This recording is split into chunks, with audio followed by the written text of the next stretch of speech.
In the last video, you guys watched me rip my 66,000 original mile 13B out of my FC, turning what could have been a running and driving car into the opposite of that. So, in this video, I'm going to show you how I disassemble, rebuild, and reassemble the 13B, hopefully making good compression. I will do my absolute best to make sure I give as much detail as possible, so stick around and learn something about the rebuild. First step is nice and simple. I just have to take an 18 mil and break all the tension bolts loose.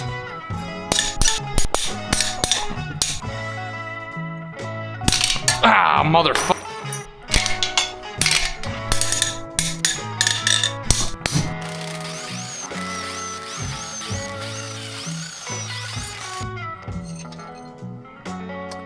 Okay. So, definitely, showing some signs of age. Big old gallon bag for my tension bolts and another gallon for any extra pieces.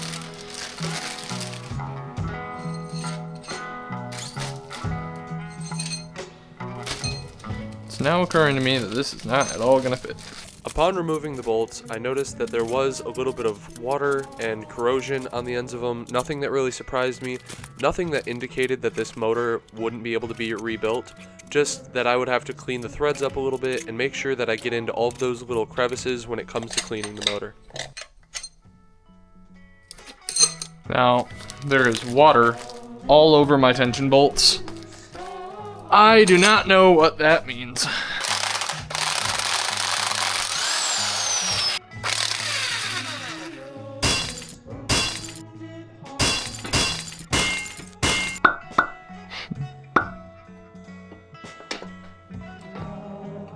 Right away upon removing the rear plate, I noticed that my rear rotor is absolutely filthy. It is covered in old oil, super discolored, but the chrome on the center iron and my housing still looks pretty suitable, so hopefully it'll hold up. There go my apex seals. Ooh!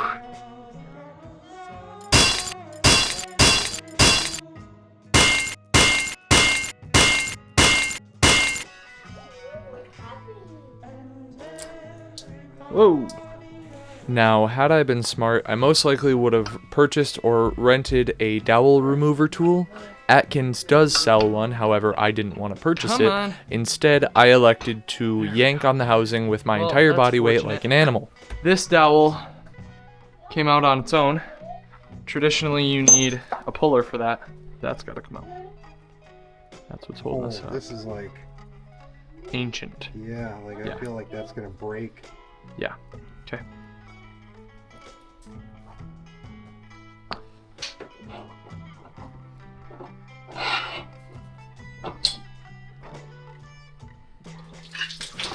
Okay, back the other way. Come on, come on.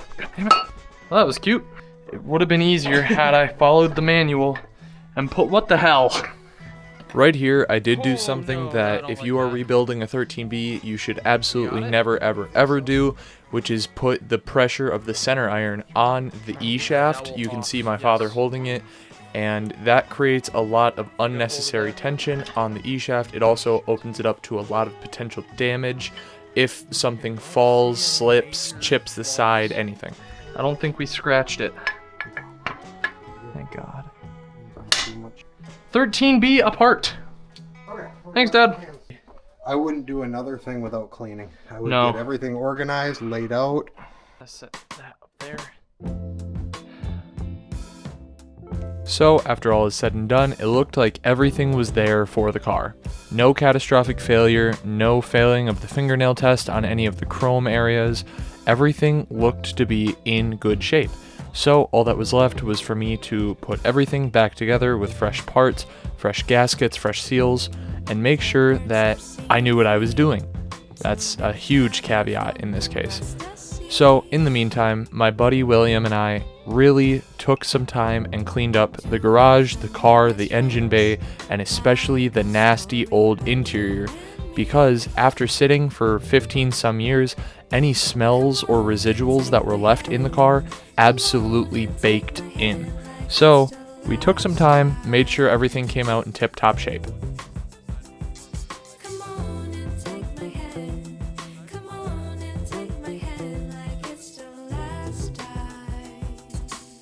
After just a couple hours of work, the car came out looking awesome. Paint looks great, the interior looks almost brand new, and I got to spend an afternoon working on my car with one of my buddies, which for me is what this is all about. Now that the car was clean and looking beautiful, I decided to shift my attention back to the motor because after sitting for 15, possibly 15 plus years, it definitely needs a bath.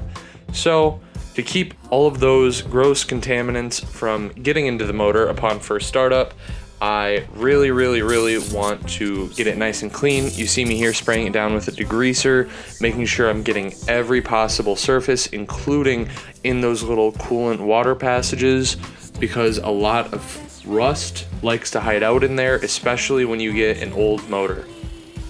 Don't do this at home.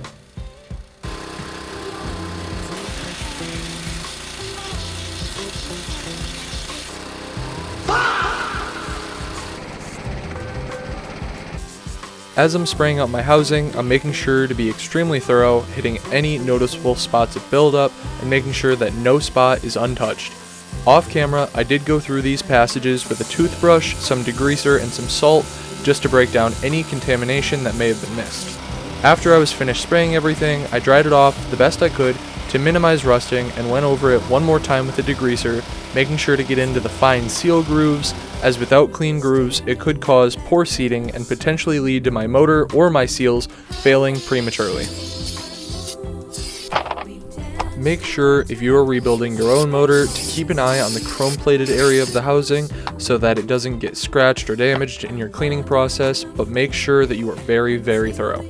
You can see, even after all the cleaning that I did, there was still quite a bit of gunk all around the housings, so just make sure if you think it's clean, go back, clean it again. It's going to take a while, but it is well worth it for the longevity of these motors. One of the most common phrases I hear is that a clean motor is a healthy motor, and that's no exception.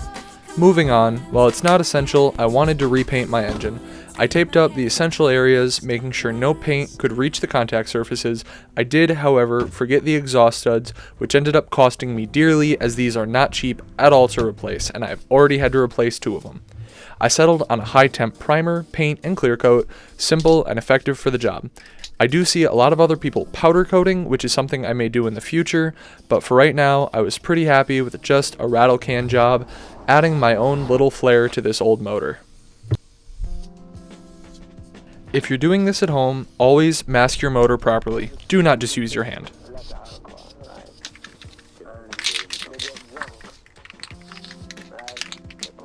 With the first coat of primer down, I did notice everything came out pretty good. There was a couple of runs, a couple places where it looked like there was something in the paint, and overall I just wanted to clean it up a little bit. I didn't think that it looked terrible, but it definitely could be better, so I opted to sand it down a little bit. Just a little bit of dry sanding. I believe this was 800 grit, nothing super significant, just enough to get out any serious problems. If it wasn't clear by now, I am a hobbyist, not a professional.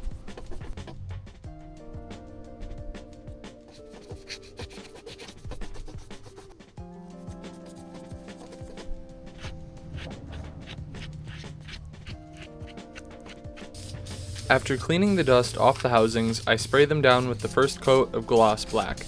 This is a paint made specifically for high heat applications, such as engine blocks. Hopefully this will mitigate any sort of runs or discoloration later in the future.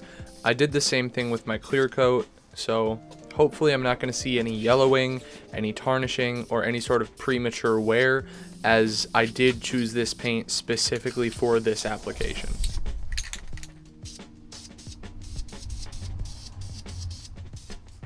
Mask properly, don't use the hand method.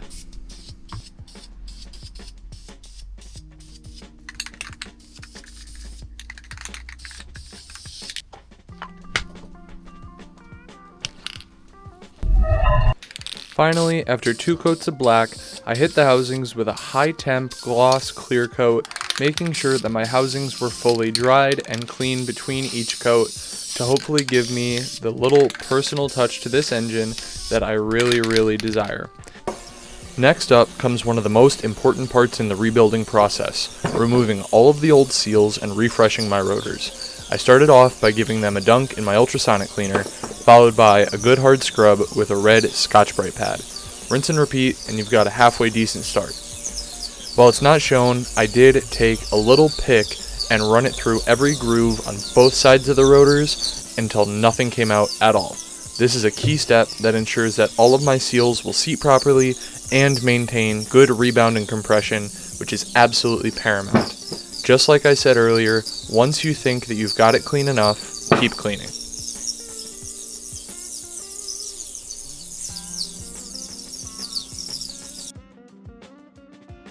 Alright, let's get into what everybody came here for.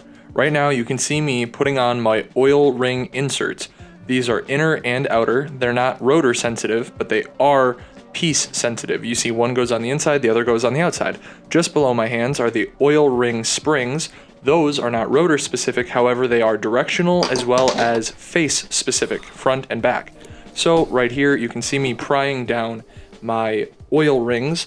I'm pushing the inserts down just a little bit to get them nice and flush, make sure that everything is lining up. You can see that I lubricated them with plenty of Vaseline.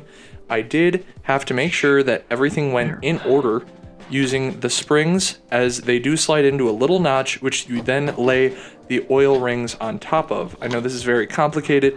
Atkins makes an amazing guide if you're having issues. You see, I'm really trying not to use my hands here, because if you're not careful, you'll do just what I did, which is slice both of your thumbs open without knowing. But you can see me wedging them down. Do not use a screwdriver. I know I have one there, I didn't use it. I used that little plastic trim piece because it's very soft and it will not damage those seals. You can see here I slit both thumbs open. Absolute genius. Don't do it. Be very careful and keep everything clean. Following this, we move to the corner seals and springs, making sure that you are using plenty of petroleum jelly. I'm using Vaseline. This is just important to keep everything in place, as when you go to slot these into the housings over the E-shaft, they do tend to move around quite a bit, and that can cause you to lose some pieces, which you really don't want to send through your motor. So, first things first, you pick up the seal spring and drop it in. You want that opening facing up towards the apex seal groove. Throw a little bit more jelly on top just to make sure that everything sticks in place. You can see here I'm using enough just to keep it all held in. And then you slot your shiny side up corner seal into the little tiny groove, making sure that everything fits nice and flush. You want that little black piece, your corner seal insert, you want it level, and you want to make sure that everything rebounds properly. Shouldn't be too terribly tough. I did it in about 20 minutes for all 12 of them. It's a very tiny amount of play in there. You do not want so much, and that'll help me line it up better. Look at that. Beautiful. Right?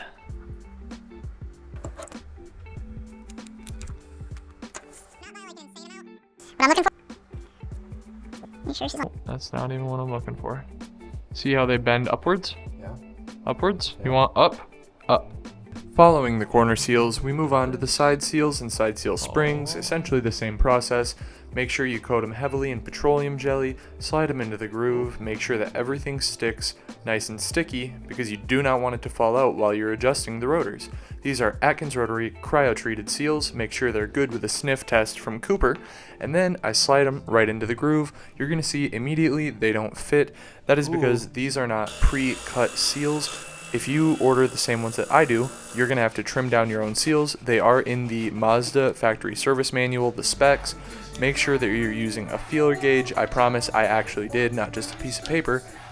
And then make sure that you're getting all of the sharp edges and the burrs off so nothing catches, everything rebounds and compresses good.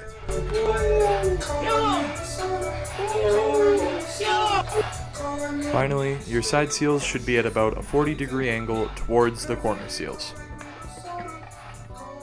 Finally, on these rotors we have the apex seals.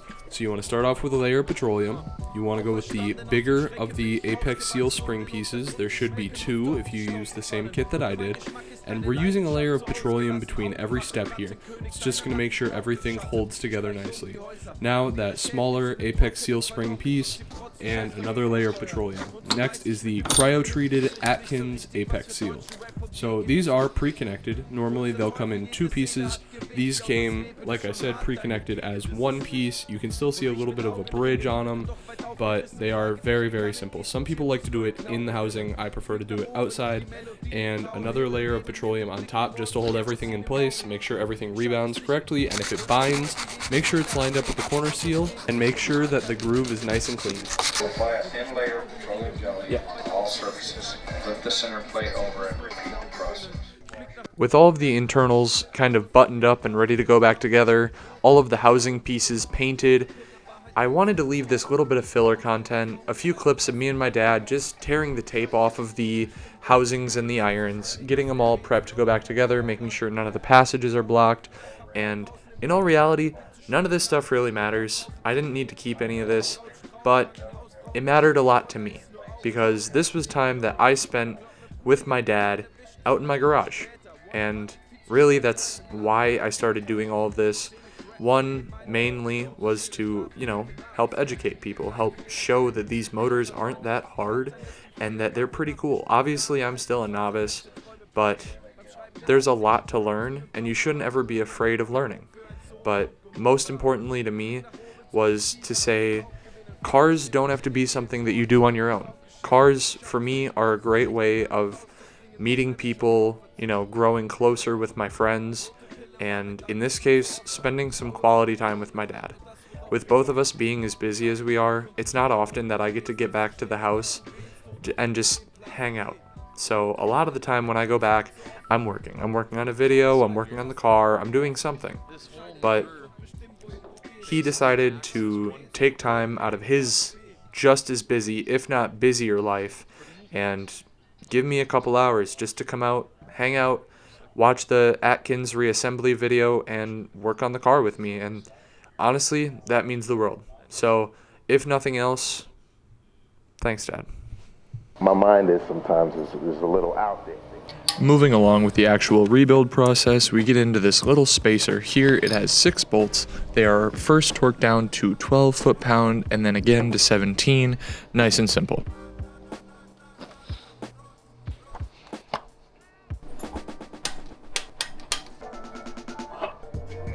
Right here you guys see the Hylamar Blue. This is going to be the gasket sealer that I use to hold my coolant and my oil jacket seals in place.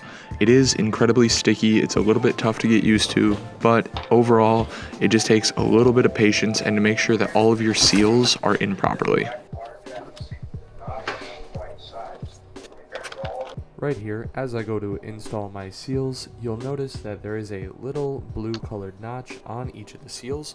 I do keep this up at the top towards the top of the iron. Otherwise, you can also try to align it with the intake port. Either of these are acceptable, but they are in this position to keep the temperature on them down as much as possible and ensure that they won't fail prematurely. Now, while you're going to install them, take your time. They are very, very, not complicated, but definitely difficult to install. Oh, god damn it. Once you've got the seals in place, make sure that you don't get a ton of Vaseline on them. You can get it all over the plate and inside the gear, but you really do not want to get it on the seals themselves as it can degrade the quality. I feel like a gynecologist. You're gonna stay in there and you're gonna like it. While the whole process of seal installation can be pretty frustrating, it's important to take your time, reapply the Hylamar as needed, and make sure that your seals aren't walking back out of the groove.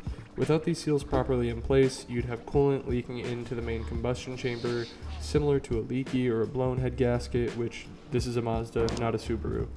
Out of all steps, aside from cleaning, this was probably the most time consuming, but it only took about 2 hours, so not too bad. No, you're gonna seat properly. I hate these fucking motors. Oh my I hope you're worth it, you old bitch. Ah, you are such a huge pain. Remember how I mentioned them walking out of the grooves?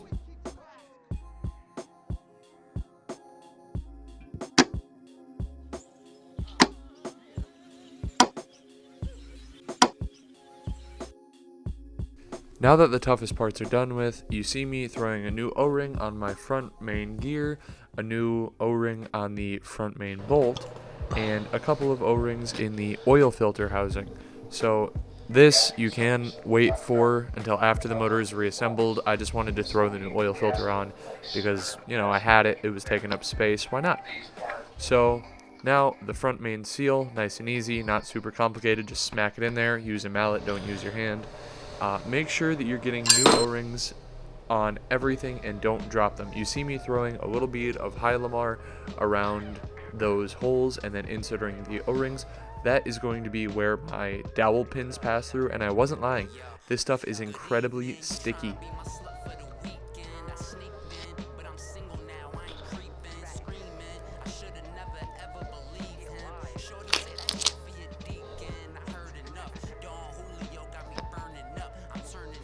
Now that I've used way too much high Lamar, we're going to slot the dowel pins through, and no matter how much high Lamar I use, these things are still going to fall out when I go to reassemble the motor.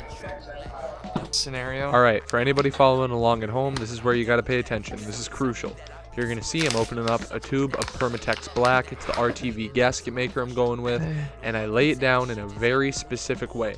This is to make sure that I'm getting the proper oil sealing that I need, because without it, I will have oil leaks all over this motor. I'm essentially using it to create an oil pan gasket, and I will be laying another bead along the oil pan itself. Not super tough, but you got to make sure you're using enough, and you really don't want to get a whole ton extra in those little oil passageways. Now, you remember what I said about those dowels? Shit! This dowel came out on its own. Sure, neither of my O-rings fell off. It is even funnier the second time. Now that we've got the first housing all lined up, you want to just tap the dowel pins down a little bit. I have a fresh tube of some assembly lube here. I'm going to give it a nice hefty squirt over the face of that rear iron. You do want to make sure that you're using plenty of lubrication. You saw me use both Vaseline and that assembly lube. And while it may seem kill, the engine oil isn't going to have a ton of time to circulate upon first start. So my first rotor is going in. It is going gear down. You can see I'm compressing all of the apex seals really nice and tight. Normally having a rubber band or an old coolant seal would help quite a bit, but I am just doing this one freehand as it's my first time. So might as well start the hard way and figure out a better way going forward. So slide it around, make sure that you line with the rear gear as much as possible, press everything in, make sure that you're not, losing any of your seals and none of them are jutting back out. And that's it. That's the first rotor in. Now, this here, it is important to note that there is an orientation for this. They only fit one way, and you really want to go over your E-shaft plenty. Make sure there's no heat marks, no staining, nothing that would indicate any sort of abnormal wear. You can see mine was very, very uniform.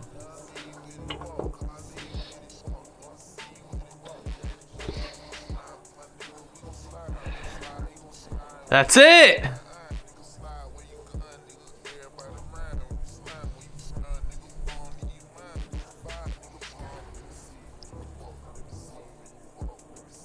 Oh wow, that is so cool. Right? All the apex seals fit. There's a bead of RTV under it. I don't know if it was thick enough though, I'll be honest. These are in. You want me to go grab that other heater too? No, it's more than enough. Right away, we're going to want to lay another layer of RTV. Make sure you're getting all around the dowels. You don't want any oil leaking out from those, and then lay it in the same pattern that you did previously.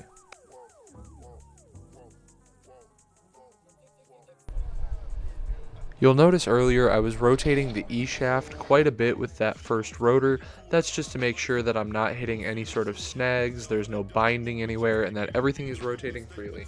This is a good idea, but make sure that you don't do it too much without proper lubrication, as you can score your irons. God damn it. Fuck it.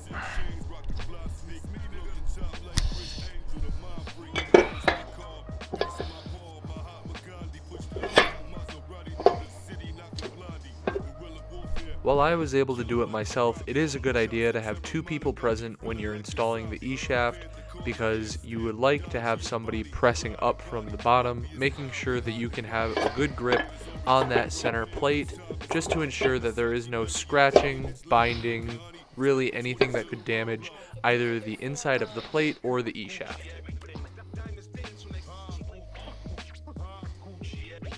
And it's all over my sweatshirt. That's fine.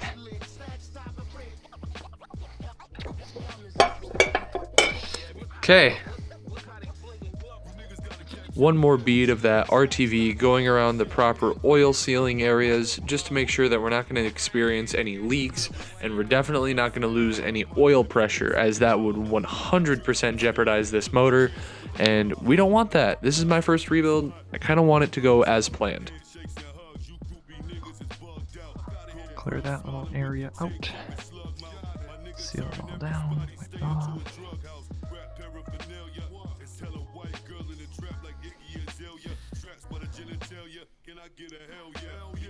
In pairs of gloves. I promise they're ethically sourced. Same process here as the first housing. You just want to line up the dowel pins and press it in nice and easy right on top of that nice thick bead of RTV. Really, I cannot overstate how important the RTV is. Put it in however it goes. Check her out. Fuck it up. This is all you. Check her out.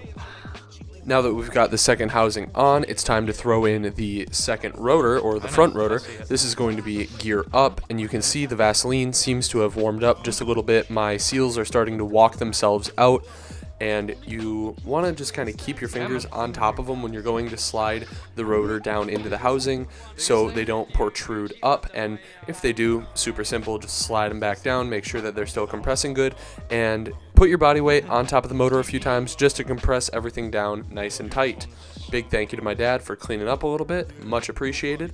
And let's seal this motor up. Time to hit it with one last layer of the Permatex Black in the same little 4 pattern all around the dowels. And you really, again, for the umpteenth time, want to make sure that you are using enough of this stuff, because this will be holding the structural integrity of your oil pressure. So do not skimp on it.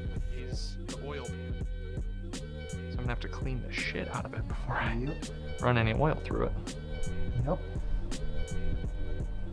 But shebang, dude. Shit over here that's gonna be addressed. Whole bunch of shizzle under there. Yeah. Make sure my seals are all. Yep, seals are sealing, hopefully. Run my finger around that really quick and hope that they don't pop out when I go to put it on. Well, this one you should just line up the pins and everything's good, right? Yeah. Oh, you're up right there. Okay. I think that's it. One last good squirt of that assembly lube before we throw in the front stationary gear. Okay. It's a rotary, it's what it needs. Okay. As if we could get away from it, one last quick layer of that Permatex Black RTV solution just where the front stationary gear will meet the front iron, just to ensure that the entire case can properly fill with oil without leaking. Now, what is that? There we go. Ooh! Come on! My muscles. Yeah, alright. It's moving. Very slowly. Beautiful. You're set. Once you have that front stationary gear pounded into place, you're going to take these little 6 bolts and give them first 13 and then 17 foot-pound of torque. 13. bit lower than you usually left it. Very nice. Make sure you lubricate the tension bolts. I use WD-40. You can also use assembly lube.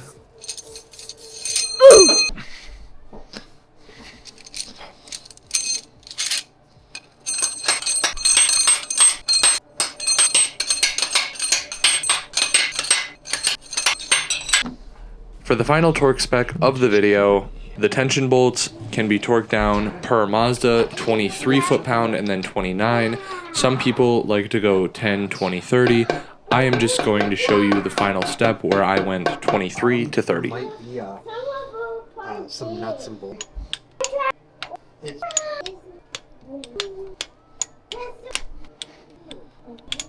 Last bolt. Come on. Wow, that was... Anticlimactic. Yeah, kind of. Oh, or was it? Yeah, it was. It's done! We're The done. reason I say that is because both those metals... And that's it. Just like that, the 13B is rebuilt. So now it's just working that motor back into the car. Shouldn't be super difficult, but it is still my first time, so give me a little bit of grace. It should be done just in time for Automotion, which I'm super excited about. That's May 18th. So despite how long it's been taking me to get everything done, it should be done by then. Fingers crossed. But you guys might notice I'm not sitting in the GTI. That is for a video coming very soon. Don't look at that too much because that's kind of a spoiler on what's going on here. So very, very soon you guys will be seeing another video from me, and it will not be about the RX-7. It will be about a new car to the channel. However, it is still red. So I'm very excited for you guys to see that. I've taken an absolute ton of clips in a much different video style than what I've been doing so far. I'm really looking forward to refining my process and refining my content. So stay tuned. I'm really excited for you guys to see it. I'm excited for a lot of Automotion content and then seeing where we go from there. So I will see you guys in the next video. Stick around, like, subscribe, all that other stuff, and enjoy. I love making this content and I love that you guys like to watch it.